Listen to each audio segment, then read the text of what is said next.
Charu Pragya, coming to you, what do you have to say about the rebuttal that's now been issued, the counter on the part of Tihar jail authorities? Earlier, there was a claim made by Aam Aadmi Party Minister Atishi that Kejriwal's weight is actually depleted, has gone down by 4.5 kilograms. That does not appear to be the case. His health at least appears to be stable behind bars. So basic human rights have not been denied. That's the claim coming from the Tihar authorities.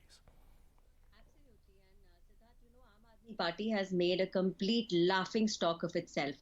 All netizens were asking, what is this magical diet which makes a person lose 4.5 kilos in not even 2 weeks? So instead of bringing down the political discourse to such a cheap level, it would have served them well if they had answered all the pointed questions being raised by us and the courts and the investigative agencies regarding the liquor scam.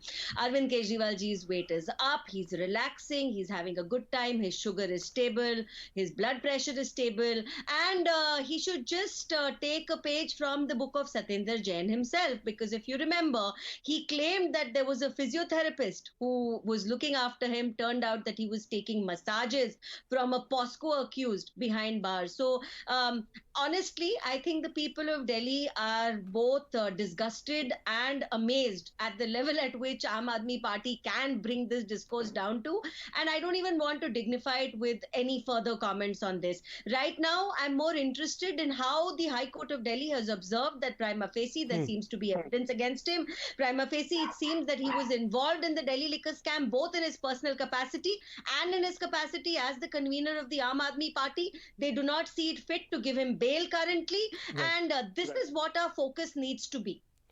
In fact, let me go across to Mr. Zishan Haider for his perspective on this. Mr. Haider, do you believe that Mr. Kejriwal should remain as the Chief Minister of Delhi while continuing to remain behind bars? Now, he's tried to take legal recourse. He's approached the Delhi High Court. The Delhi High Court has refused to give him any relief.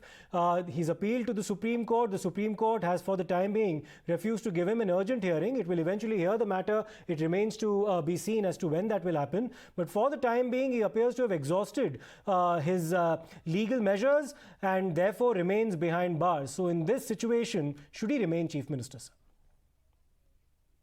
जी नमस्कार। सबसे पहले तो मैं सारे जितने भी मेरे panelist हैं उन सबको बहुत बहुत ईद की मुबारकबाद देना चाहता हूं, और आपको भी जी जी थैंक यू।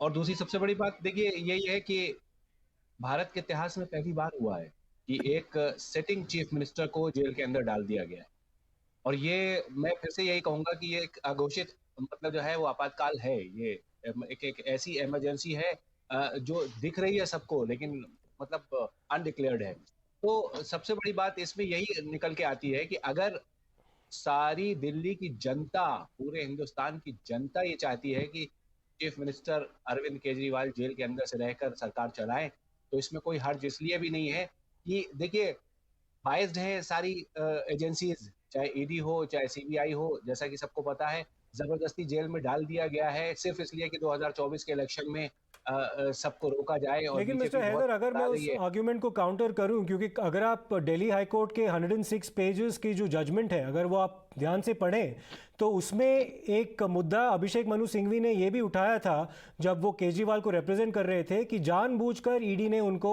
इलेक्शंस के ईव पर अरेस्ट किया है ताकि वो कैंपेन ना कर सके।